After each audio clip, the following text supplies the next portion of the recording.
morning, my dear friends. I am waking up. Top of the morning to you. I have some coffee here and I have candle reviews for two candles from Bath and Body Works. And those candles are Sea Salt and Balsam and Tea Rose. I liked both of these candles, especially the Sea Salt Balsam, quite a bit. I bought these a while ago. I want to say that it was pretty early in January, and I have been burning them since then. So Sea Salt and Balsam I've been super careful about, and I've tried to ration. So I'm about at the halfway point here, and I'm nursing it, and I'm making sure that it doesn't burn a ton, so that it doesn't get sooty and it doesn't get crazy, because my hope is to burn it traditionally as long as I can. Tea Rose, I was careful about until a certain point, and then unfortunately I let it go a little bit and it did get a little bit sooty, although weirdly just on one side, which is making me think the window was maybe open and it got a little bit of a flame lick there. I think it'll be okay. I'll burn it the next time, see if I can dissipate that sootiness, and if not, it goes into the crock, you know what I mean? All right, so since I bought these a while ago, and since Bath & Body Works has come out with so many other spring candles at this point, I actually was just gonna let this go and not really do a review on it. But then I walked into the store a couple days ago and they still had Tea Rose very prominently positioned in the store, although I didn't see Sea Salt and Balsam. So I'm wondering if this one was more popular and is gonna be harder to find. At any rate, I thought, well, there's no harm done in saying a little about them. These are not brand new candles for 2023. From what I can tell, they've been around for a couple years, probably not a whole lot more than that. They tend to come out together around the same time, which is, early winter. Although I believe that Sea Salt Balsam, actually, they may have come out in their first iteration in the spring, which is also really interesting because one of the questions will be what season is correct or best, ideal for Sea Salt Balsam. It's kind of a very all-season scent, and I can tell that there's a little bit of confusion amongst people who immediately see the balsam and assume that it needs to be like burned during the holiday season, because there are many people that just associate balsam, pine, whatever else with like Christmas trees and can't imagine it in some other time in the year, which is one of the most beautiful things I think about this candle and how creative is that they have, with boldness, with unembarrassment, given us a balsam candle that is obviously not a holiday candle. Because guess what? Balsams grow year round. And for many of us who don't live close to like a thick forest, our main interactions with balsams may be in our house at Christmas time, but obviously they exist outside of that perfectly well and happy and content, and would love it if you would visit them. They're lovely to encounter. Let's just go with the balsam one first. So the fragrance notes, which Bath & Body Works very helpfully gives us on the bottom of the candle, the notes that they've given us is sparkling bergamot, white tea, fresh sage.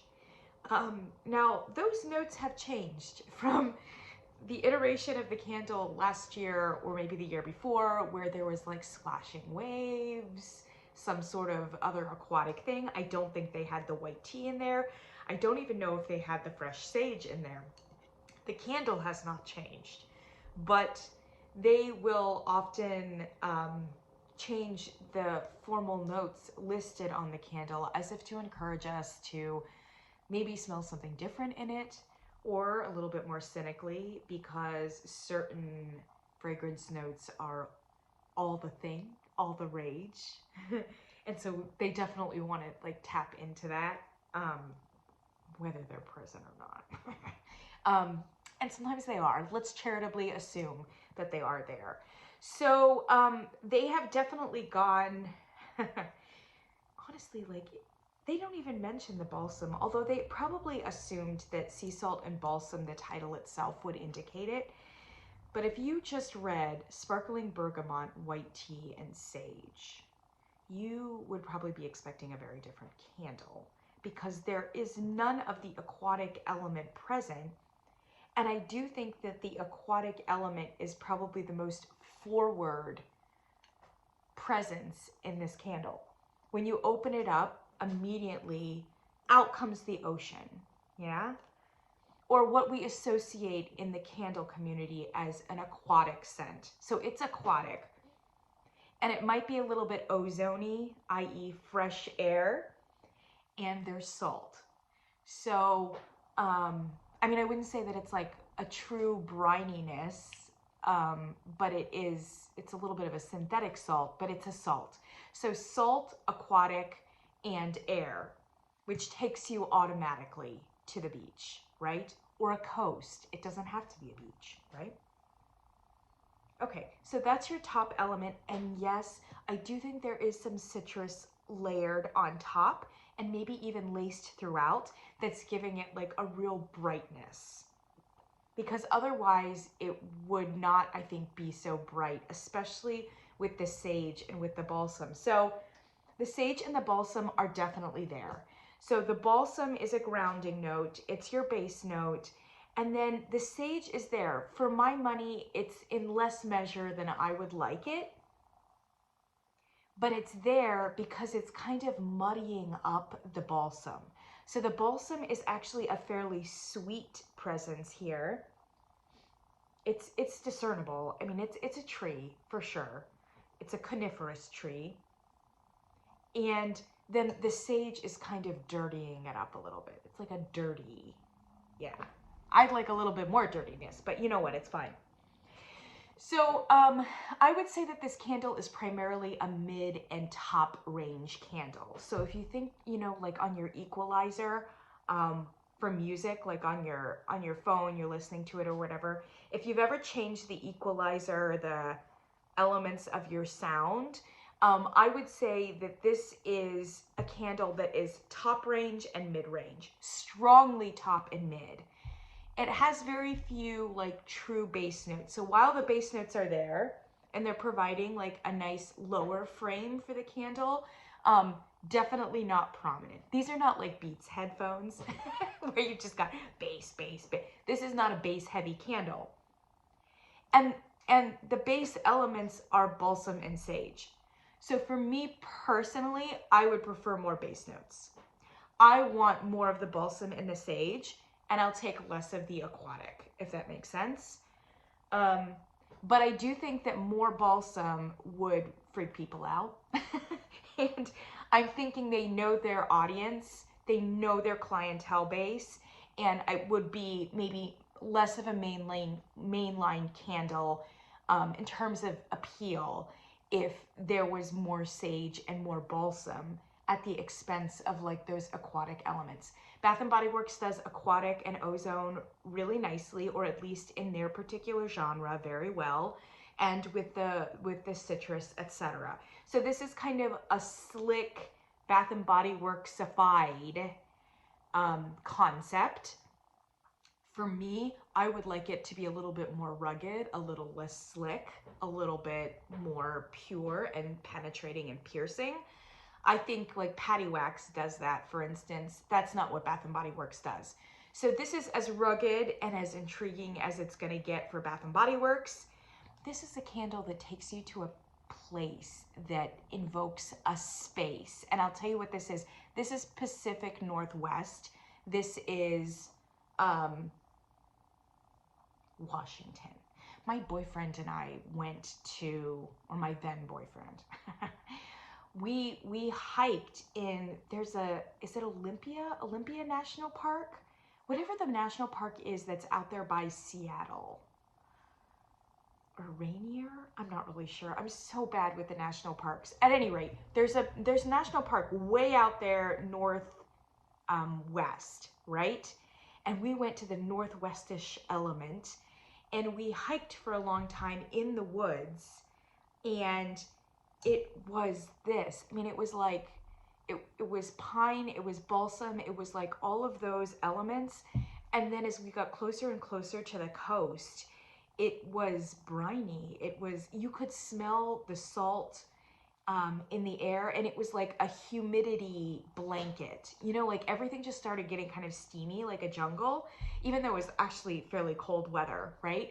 So you just had this beautiful combination of like a rugged and traditional forest with all its smells, with all its feels. And then you also have this like coastal element that's briny and rocky and whatever else. So this is not like a Fiji kind of coast. This is a rugged kind of coast, and these places exist. And I love that we're going there. I love that we're going there. Yes, it is a little sleek. It's a little sleek. The burn on this was great. I want to say that it was like a 7.5. There were moments where I thought it was an 8, but because it's top and mid, it has like a thinness to it. And maybe because of the ozone and aquatic elements, there's a thinness to the fragrance that made me think that it wasn't a true 8. Maybe it is. It's just, it's a lighter presence, which is really nice for a candle to be overpowering and yet not overpowering, if that makes sense. So I really liked it. I would walk, you know, when I would encounter it in my house, it would be like, oh, it would just hit you like a freshness right off. Fresh, bright, clean, but like sea breeze basically, you know, a lot of salt. And then as you got closer, you would get that like nice grounding influence with the pine, with the balsam. I mean, yeah, I really like it. I think it's unique, and I have to give credit to Bath & Body Works for doing a gutsy candle that is balsam outside of Christmas season. This is an all-season candle, I think.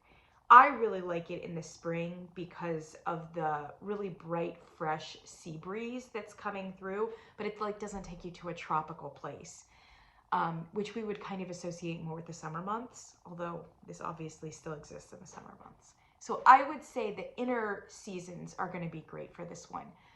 Your spring, maybe your late winter, and maybe even in the fall, although there's just so much to burn in the fall, it may not deserve or find a place in the fall. I love it. I'm glad that it's coming back a lot. You just need to take your mind outside of the holiday season to like really appreciate it. So tea rose.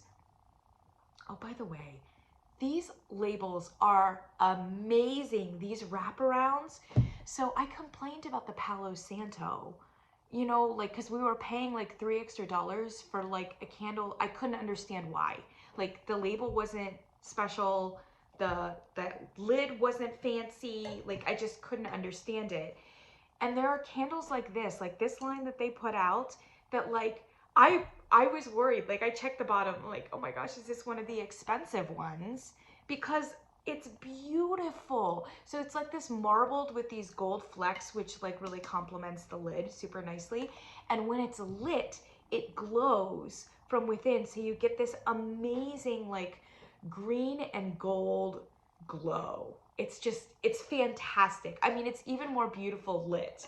Incredible.